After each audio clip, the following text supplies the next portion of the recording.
Time now for By the Way, and we're focusing on one of the first decisions for every incoming president, where to go on your first state visit abroad. It sends a message about your priorities, about America's alliances, and yesterday President Trump had his decision revealed to the world once again. He arrived in Saudi Arabia, and by the way, once again, this was the second time he did this as his first trip, did it in the first term as well.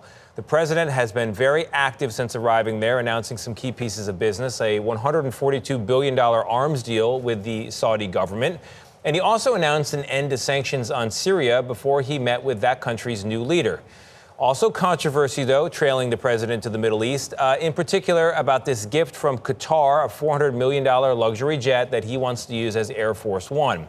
Democrats and even some Republicans have questioned the ethics and the optics behind the president accepting a gift from a foreign country. Donald Trump's view on it is not so complicated. Take a look. I think that was a very nice gesture. Now, I could be a stupid person and say, oh, no, we don't want a free plane. We give free things out. We'll take one, too. And it helps us out. Here to talk about this and so much more is the boy from Bakersfield, former House Speaker Kevin McCarthy, son of a firefighter. Isn't it amazing you go from son of a firefighter of Bakersfield, California to Speaker of the House? And then what's even another addition, I applied for a summer internship with my local congressman and I got turned down. Only in America can this happen. Mr. Speaker. Before you know it, you're going to have a $400 million plane of your own. How do you feel about this plane thing? Okay, so I look at it in a different place, okay? Here's a problem, and you need to solve it. And everybody has their different positions. If you understand President Trump, he's always a businessman. He's looking for a deal, and he doesn't want the taxpayers to pay for something. We need a new Air Force One. This one was created during Ronald Reagan. It's 40 years old. Boeing had a contract that Congress voted on back in President Trump's first term, and now they've gone on too long. The problem is really with Boeing. People have a concern about another country giving it to us. What I think would solve all this, Boeing, if they can't deliver an Air Force One in time, should actually lease another plane. Maybe it's this plane they lease, but the taxpayer shouldn't pay for it. It would take away all implication that somebody says we're getting some gift, because Boeing is responsible because they're too delayed. They should lease the plane, fix it, and provide an Air Force One, new one, for the president. That technically could maybe solve the getting the plane for free problem, but there's still an optics problem, and we don't know. Well, it takes away the optics, too. It's still a Qatari plane potentially coming via vote. But you're not looking. Boeing had a responsibility to provide a new Air Force One now. They didn't do the job. So maybe it's this 747, maybe it's another 747 out there. That can Boeing find out. And then they have to go and strip the insides and put the new technology in. And they should have to pay for that because the taxpayers did nothing wrong.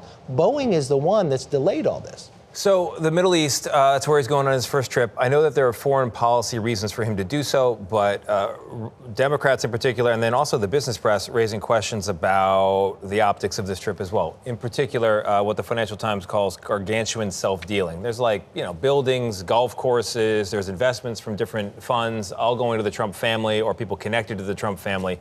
Looks bad. How do you respond? Well, you're not really reading into why the president chose to go here. Think about what has happened in the Middle East since President Trump has left the last one. October 7th, Israel was attacked. Prior, when President Trump was in, he created the Abraham Accords. UAE signed on. We're trying to get Saudi Arabia to sign on. You've got war in Ukraine and Russia. How can you get Putin at the table? The entire economy is Russia is designed based upon the price of oil. If you build a relationship with the other big producers, because America's one, you lower the price of oil. It lowers inflation in America, but it also makes it more difficult on Putin and makes him come closer to the table. It also, if you could get Saudi Arabia to sign on to the Abraham Accords, you bring greater peace in the Middle East. President Trump doesn't go out and say these things, but this is really what's behind why to go there. Why doesn't he say it? Why is it left to you to say all that? Because you don't go out saying, oh, I want Putin to come at the table, so I'm going to get the oil price lower. I'm going to build this relationship. Truthfully, also, it's a big investment in America. Now, if you compare this to Biden going there just 3 years ago, okay, it was like we were begging to produce more oil. We looked weak.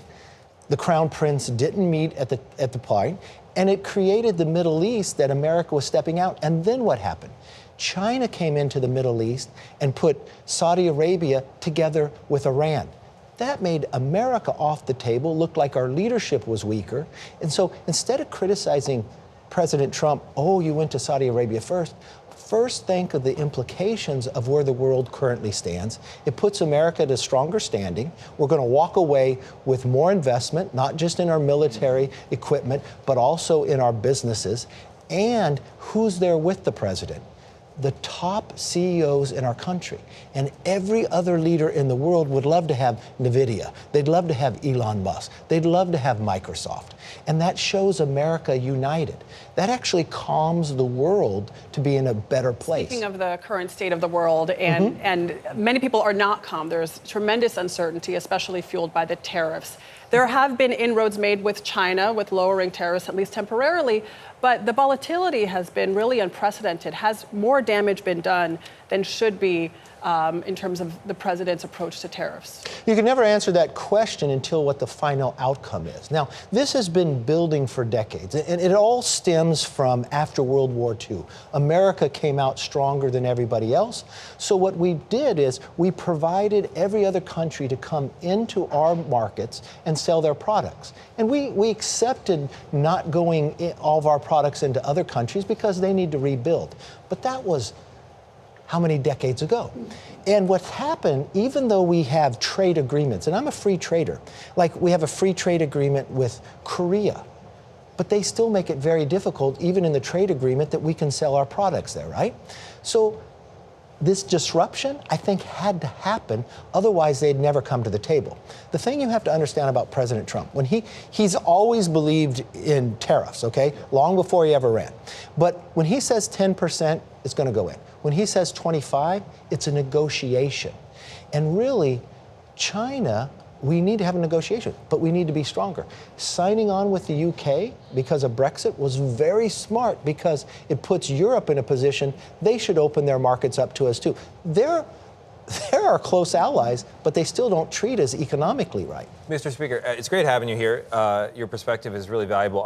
I am curious, this post-office life of yours is looking good on you also. There's a calmness to you. But are you I get to work with people I like. Yeah. It's a lot to unpack in that comment. But are you reading this political situation just as a guy watching cable news, or are you in touch with the White House, with the administration? Look, I still talk to the president quite a bit. I mean, what I look at, I love to study history. I want to see a trade agreement with India and Japan. And why I would do that, if you study American history, when we were having the Cold War with the Soviet Union, that's when we opened up the 3 communiques with China, because it put us in a stronger position. India's population is bigger than China. They didn't have the one-child policy. They are the largest democracy. It would put more pressure. Japan would put more pressure. And it would also be a framework for everybody else. So your question, is it going to cause disruption? Yes, it's going to cause disruption. But the outcome could be stronger in 1 year.